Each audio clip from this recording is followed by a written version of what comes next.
E aí, futuro servidor público, nesse momento, dando continuidade aqui ao nosso curso esquematizado, gratuito aqui no YouTube, hoje eu vou tratar aqui de uma parte intrigante, que é o regime disciplinar, entendeu?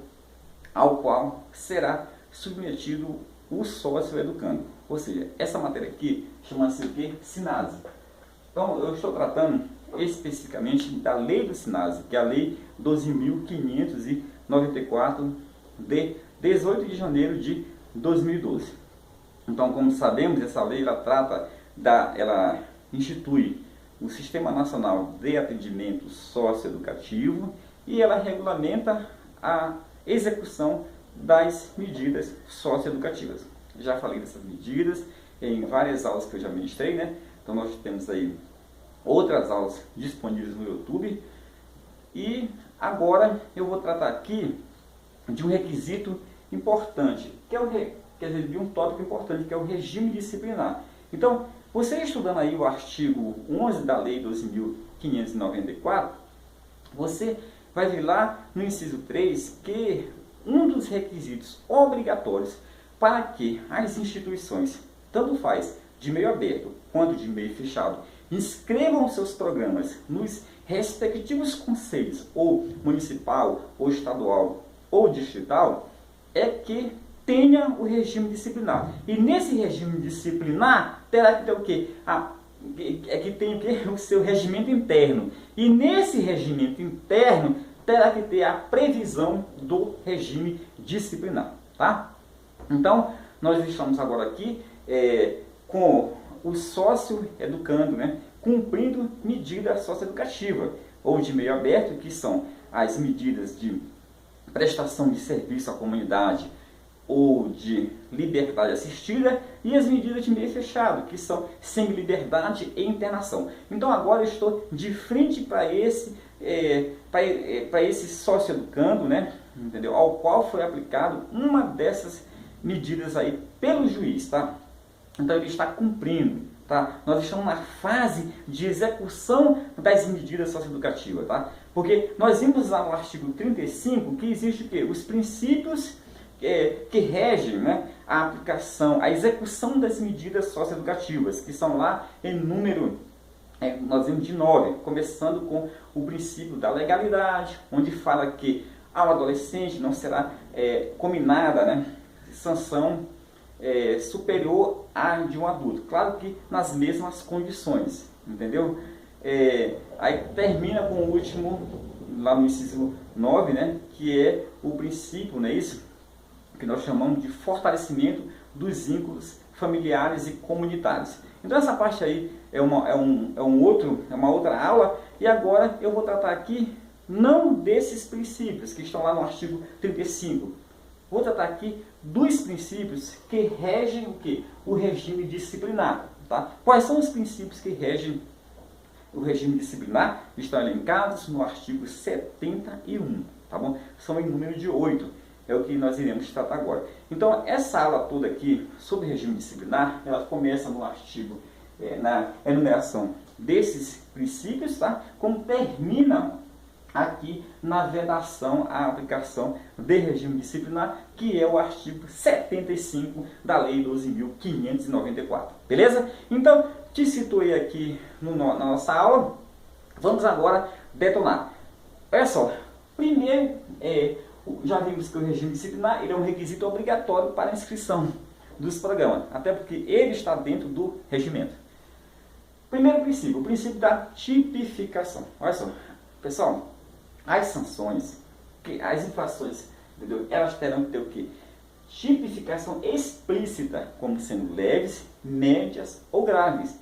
E também nós temos que as correspondentes sanções que serão aplicadas. Então tudo isso aí tem que ser tipificado. Um exemplo disso: o adolescente, cumprindo medida socioeducativa, brigou com um amigo seu. Lá ele deu uma gravata, fazendo com que o seu amigo desmaie. Tá? Então, os demais adolescentes, amigos desse que foi a vítima, revoltando-se, ficaram revoltados. Eles tomaram a atitude de matar. esse adolescente que cometeu essa infração. Aí o que acontece? A equipe técnica que está acompanhando aplicou uma sanção ao adolescente, entendeu? Aquela sanção prevista lá no artigo 48, parágrafo 2º, a sanção de isolamento cautelar, até para proteger o próprio adolescente, como também os demais colegas. Então, por motivo de segurança, ele foi o quê? Isolado. Nós sabemos que quando isso acontece, entendeu? As autoridades legitimadas, entendeu? Que é o Ministério Público, tá bom? E o defensor terão que ser comunicados em 24 horas. Então tá, essa aí é uma outra parte, lá da parte de procedimentos. Então eu quero que você saiba o seguinte, um exemplo de tipificação de infração como sendo grave. O adolescente ter dado essa gravata. E a sanção que foi aplicada foi de isolamento cautelar. Uma sanção grave, né? Então, estamos agora o quê? O próximo princípio, o princípio da formalidade. Então, olha só, na instauração, para que seja instaurado, todo processo disciplinar terá que ser formal, ou seja, por escrito, entendeu? Garantindo-se isso aqui, esse processo formal, ele terá que acontecer para a aplicação de qualquer sanção. Então, não tem exceção. Qualquer sanção disciplinar que for aplicada ao nosso adolescente, entendeu? Ele terá que ser o quê? Formal. Garantindo-se o que nós chamamos de contraditório e ampla defesa. Ronilson, me explica aí. Contraditório é o direito de contradizer, de se defender. Ampla defesa é ser utilizado o quê? Todos os recursos, todos os meios disponíveis, entendeu? Na defesa desse adolescente, tá bom? Então eu não posso aplicar uma sanção disciplinar no adolescente sem antes ter feito a oitiva, se ouvir, dar o direito de defesa a este adolescente, a este sócio educando. Então agora, próximo princípio, o princípio da audiência do adolescente. Então, para instaurar o processo disciplinar, eu terei que antes ter a audiência com o adolescente, a oitiva, né? Escutar o adolescente. Requisito obrigatório, instauração de processo disciplinar, entendeu? No caso, quer dizer, para a instalação do processo disciplinar, terei que ter audiência com o adolescente. Próximo. As sanções, elas terão que ter o quê? Duração determinada. Então não existe uma sanção para o resto da vida. Tem que ser o quê? Com um prazo determinado. Princípio da enumeração das causas. Então, olha só. Todas as... terá que ser o quê? Enumerada, tá? No nosso próprio regime disciplinar, as causas que eximam, quer dizer, livrem, atenuem, quer dizer, diminuam, agravem, quer dizer, aumentem, ou extinguam as sanções.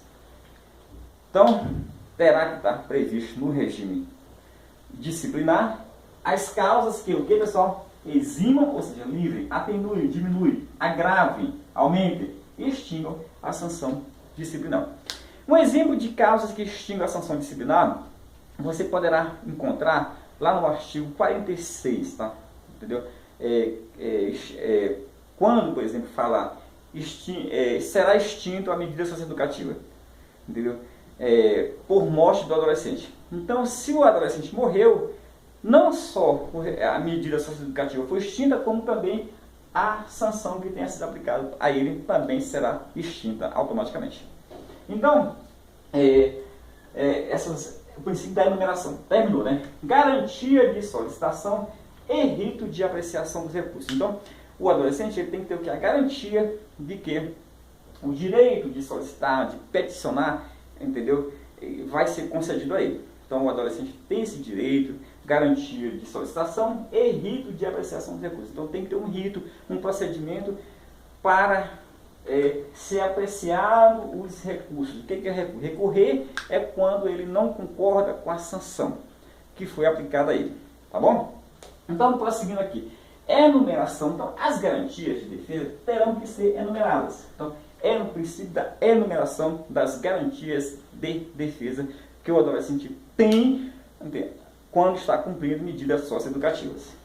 Prosseguindo aqui. Princípio, eu batizei isso aqui com o nome de princípio do colegiado. olha só, a sanção disciplinar terá que ser apurada, terá que ser o quê?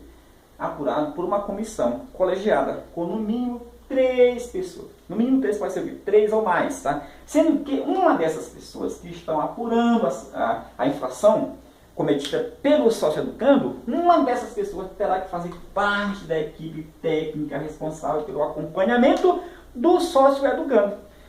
Então aqui é o princípio, entendeu? Da apuração colegiada. Então não é uma sanção que irá emanar de uma pessoa só, mas sim de um colegiado com no mínimo 3 pessoas. Sendo que uma delas terá que fazer parte de onde, Ronilson? Da equipe técnica, tá bom? Multidisciplinar, né? Então, olha só, regime disciplinar, quer dizer, o regime disciplinar, ele é independente, entendeu? Independente da o quê? Das sanções, né, civis ou penais que poderão advir do ato cometido. Então, o regime disciplinar ele é independente, entendeu?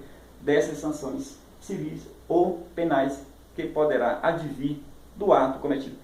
Sabemos que um adolescente, uma pessoa de 18 a 21 anos, ainda poderá estar cumprindo medida socioeducativa, entendeu? Ele poderá cumprir até, no máximo, 21 anos, caso ele tenha cometido o ato infracional antes de completar 18 anos. Então, se ele ali matar um amigo, um colega, ele vai responder na esfera penal, tá bom? Então, além de ele receber o regime disciplinar, ele poderá ser preso, ele poderá ir para um regime diferente, né? Regime penal. Princípio da não inversão dos papéis. O que é isso? Olha só, é vedado, é proibido o adolescente participar da apuração disciplinar ou aplicação de sanção ao próprio colega, ao próprio sócio-educando, companheiro dele ali naquele regime disciplinar. Então, é vedado, é proibido, não pode participar de apuração disciplinar ou aplicação de sanção. Ou o adolescente não pode. Então, é o princípio da inversão. Então, não poderá ter essa inversão de papéis. Ok? Então, tá. O disciplinando não poderá virar disciplinador. Essa é a ideia. Princípio da anterioridade. Tá? Olha só. Nós vimos aqui que as sanções disciplinares terão que ser o quê? Tipificadas. As infrações, entendeu? Elas terão que ser o quê? Tipificadas de maneira explícita. Entendeu? As infrações terão que ser o quê? Tipificadas de maneira explícita, bem como as sanções correspondentes. Tá? O que acontece? Eu não posso aplicar nenhuma sanção que não esteja tipificada, ou em lei, ou em regulamento, e também não posso aplicar sanção sem o devido processo administrativo.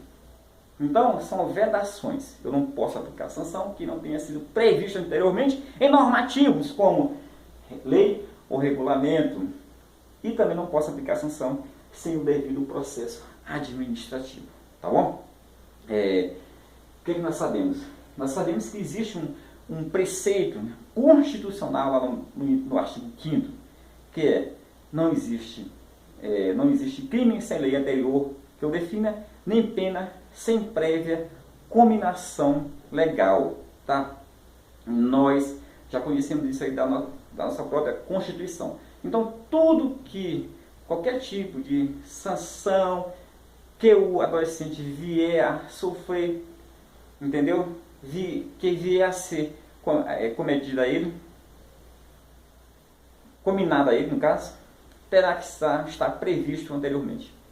Terá que ter sido tipificada nesses normativos. Então, agora, o princípio da vedação. É vedado a aplicação. O regime disciplinar é vedado, entendeu? Não será aplicado sanção disciplinar a adolescente que tenha cometido infração por coação irresistível. Mas o que é coação irresistível? É alguém ser ameaçado, entendeu? É alguém ser ameaçado ou fisicamente, ou ter sofrido alguma violência física para cometer algum ato. Tipo assim, reuniu-se ao redor de um adolescente com 4 pessoas, mais fortes do que ele, ameaçaram ele: olha, você vai ali e joga aquela bomba naquele quarto ali, essa bomba naquele quarto. e ele, que senão você vai morrer. Aí ele, com medo de morrer, jogou a bomba. Então ele agiu, ele cometeu uma infração sob coação irresistível, tá? Então a ele não será combinado sanção. Nem um caso nem por motivo de força maior, tá? Também não será cometido combinado sanção, aplicar sanção disciplinar, adolescente que tenha agido em legítima defesa própria ou de outra, ou para se defender, ou para defender a si mesmo, ou para defender um outro colega. Então, veio alguém para cima de você, armado, você deu um safanão, né, para se defender, e aí você não será disciplinado, você não sofrerá sanção por isso, porque você estava agindo em legítima defesa, como também você poderia estar defendendo um próprio colega seu mais fraco sobre sobre que está sofrendo violência de um maior ou de um grupo. Então, pessoal, é o seguinte, claro que isso aqui, essa aula é tanto polêmica, né, isso? Então, algumas pessoas se esquivam, né, de tratar do regime disciplinar por esses institutos legais que você tem que estar citando, tem que estar explicando, mas Ronilson não foge à luta. Trouxe para você aí mais essas dicas aí para você gabaritar nesse concurso. E também aqui, vendendo meu peixe. Eu tenho aqui um livrinho que eu fiz, né, que tem 90 páginas, tá? Ele trata, né, isso?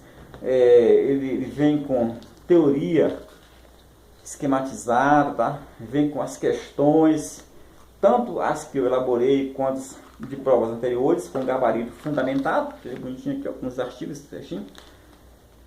São 154 questões desse livro aqui, com a teoria esquematizada. Você poderá comprar comigo, né, em PDF, ou eu vou estar disponibilizando em algumas bancas aqui de Brasília. Você também poderá estar comprando lá.